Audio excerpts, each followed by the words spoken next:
Angela, seizing the opportunity, declared herself my younger sister, presenting her impressive academic record and postgraduate entrance exam results. Director Shaw, though outwardly polite, felt a nagging unease after their departure.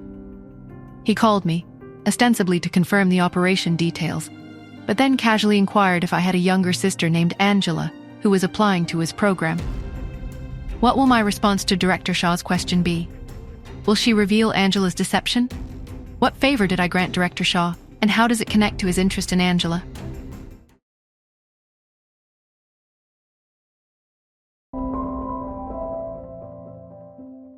Director Shaw hesitated, then continued, his voice slightly hesitant. There's also something else I wanted to ask. Do you happen to have a younger sister named Angela? She mentioned she's applying to be my student. I paused, a flicker of surprise and annoyance crossing my face. He waited, his breath held for my reaction.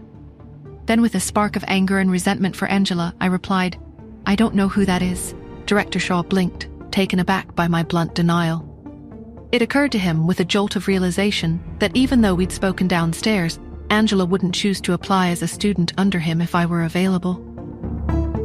The shrewd Director Shaw, piecing together these observations, breathed a sigh of relief.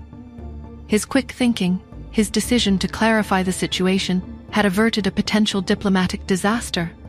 I just finished carefully packaging the hair strands with one of my own hair samples. The DNA test was paramount. I dialed Lily, my trusted assistant, and gave her clear instructions. I'm sending you a package. I need you to get it to that lab overseas, the one with the impeccable reputation. I need the results as soon as humanly possible.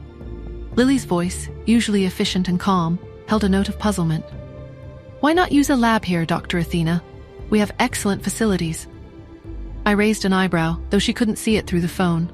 Because it's far too easy for the results to be tampered with, Lily. I can't afford any uncertainties. Lily was silent for a moment. Then she said, her tone a touch exasperated. You know, Dr. Athena, I sometimes think you have a bit of a persecution complex. You've been so secretive for so long, always looking over your shoulder, but I've never actually seen any danger materialize. I chuckled, a low, amused sound. Maybe you're right, Lily. Maybe I am being overly cautious, but I can't afford to take any risks, not anymore. My mother, Yvette, had drilled the importance of discretion into me from a young age. Avoid drawing attention to yourself, Nora. It could invite danger. I still didn't know the precise nature of that danger, its source or its target. But I was no longer the same carefree woman I once was. I had 2 children to protect now. A little extra caution won't hurt, I thought, pushing aside a flicker of unease. After sending off the package, my phone rang again. It was Justin. His voice was tight, and there was a hint of urgency. Nora, he said, I need a favor. I'm tied up here and Chester is unavailable. Could you possibly pick up Pete from school today? I hesitated. I had a lot on my plate, but there was a pleading note in Justin's tone that I couldn't ignore. What's going on, Justin? I don't want to go into details over the phone, he said. But I don't trust anyone else to pick him up. Not today. His words sent a shiver of unease down my spine. The undercurrent of danger, the constant threat. It was always there. All right, Justin, I said finally. I'll pick him up. I drove at a leisurely pace towards the kindergarten to pick up Pete from school. At the same time, a surly-looking Pete stood at the kindergarten entrance with his school bag. After his repeated protests, his father had finally allowed him to wear the trousers version of the school uniform today. Even though the dress code was supposed to be the same for everyone, the girls wore trousers without any issue. While he waited, boredom gnawing at his patience, I finally arrived. He climbed into the back seat, fastening his seatbelt with a dramatic sigh. Can I quit school, Mommy? He asked, his voice filled with world weariness. I turned the car around, a hint of amusement tugging at my lips. Why on earth would you want to do that, Pete?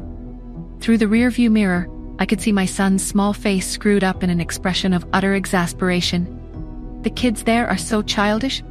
I raised an eyebrow, intrigued. Oh, what happened?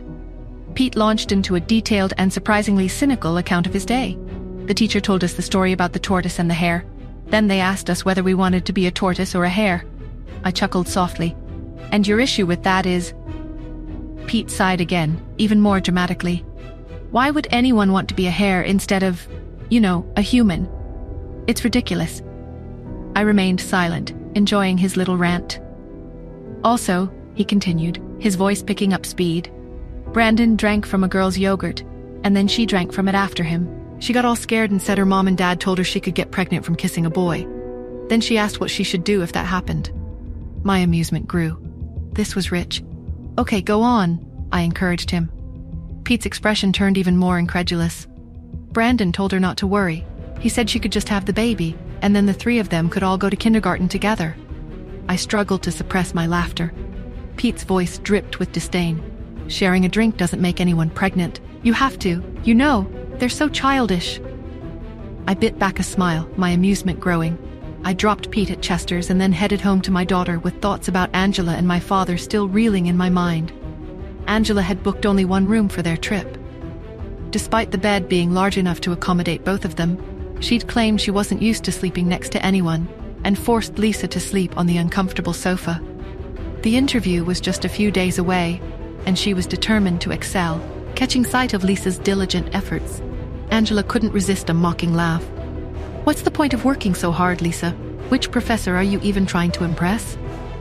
Lisa ignored her, her focus unwavering. Suddenly, both of their phones beeped in unison, announcing the release of the interview schedule.